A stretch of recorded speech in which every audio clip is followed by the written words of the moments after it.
As the child of the world, I believe I deserve to be in the first quadrant.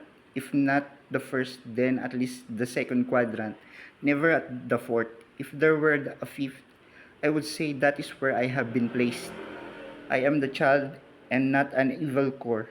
I am not a black Buddhist. I believe I deserve to have a steward. I should have been raised with a permanent family or a steward who respected and upheld the 30 Articles of the Universal Declaration of Human Rights 1948, as well as Article 3, the Bill of Rights of the 1987 Philippine Constitution, rather than being subjected to hardship and life experiences that I believe I did not deserve. My enemies refused to accept what I believe happened to me when I was kidnapped by those who used my heartbeat and a microphone on many occasions.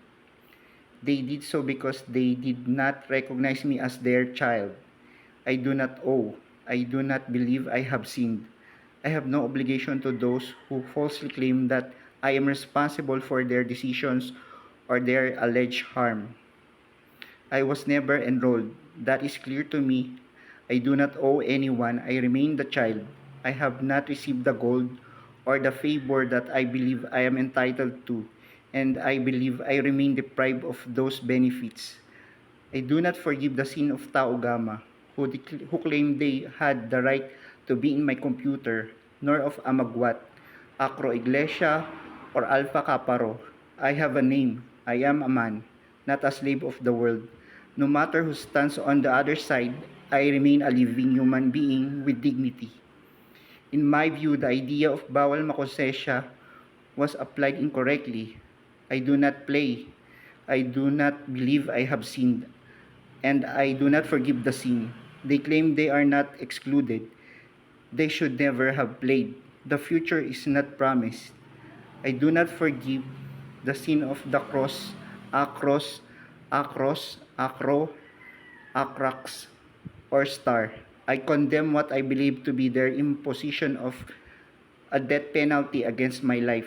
For I am not a fugitive and not a convict.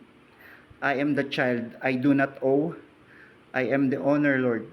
I believe I was maligned because I was unable to complain, hindi marunong magreklamo. And this was misinterpreted as rudeness instead of being understood as the position of a child who could not raise a complaint on his own and who was treated as someone outside of their us. I remain a decent person although I have been deeply offended. I am decent, I have dignity, and I deserve to be treated with respect as a human being. It is not child priest, it is child prince. I am a child prince. I am not a black core. I am not Lucifer's son. My dignity is no less than that of any other human being. I am not black.